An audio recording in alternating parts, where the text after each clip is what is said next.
సూచనలిచ్చు దేవునికి మహిమ కలుగునుగాక. ప్రియ స్నేహితులందరికీ దివ్య వాక్యోదయం. ఈనాటి పాఠ్యభాగము 1 సమూయేలు 10:9. అతడు సమూయేలు నొద్ద నుండి వెళ్ళిపోవుటకై తిరుగగా దేవుడు అతనికి క్రొత్త మనస్సు అనుగ్రహించెను. ఆ దినముననే ఆ సూచనలు కనబడెను. సౌలు గారు చాలా సులువుగా దేవుని దీవెన పొందారు.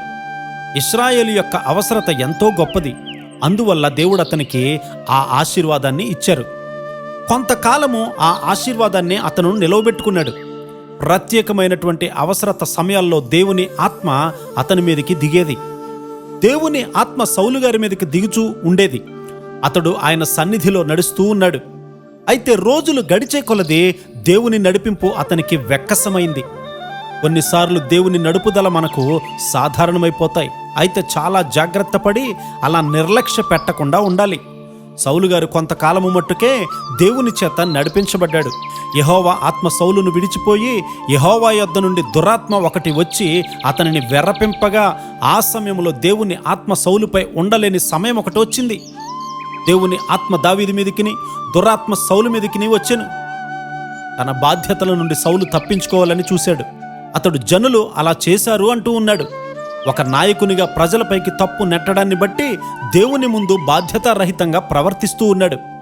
దానికి బదులుగా నేను బుద్ధిహీనుడు నగుట చేత దానిని అనుమతించాను అని సౌలు అనవలసింది. దేవుని ప్రత్యక్షతలలో సేవలో ఉన్నత మెట్టులోకి ఎదిగినప్పుడు ఇంకా ఎక్కువ జాగ్రత్తగా ఉండాలి.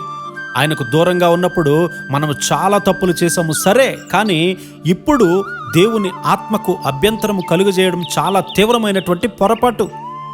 దేవుని పరిశుద్ధాత్మను దుఃఖపరచకుడి, విమోచన దినము వరకు ఆయన యందు మీరు ముద్రించబడి ఉన్నారు. ఎఫెసీ 4:30.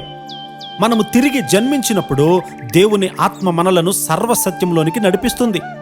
అప్పుడంతా బాగానే ఉంటుంది. దినములు గడిచే కొలది దేవునికి అవిధేయులమవడం వల్ల సాతానుకు అవకాశం చిక్కుతుంది. ఒకడు నిజంగా కాచుకోకపోతే ప్రమాదంలో పడతాడు.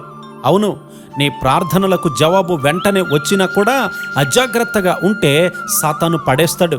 దురాత్మ సౌలు గారిని నడిపించడం వల్ల అతడు తాను తన కుమారులు చనిపోయేంత వరకు కూడా దావీదు గారిని చంపడానికి వెదుకుతూనే ఉన్నాడు.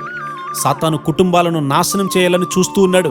జాగ్రత్తగా కాచుకునే కృపాధన్యత దేవుడు మనందరికీ అనుగ్రహించునుగాక. ఆమేన్.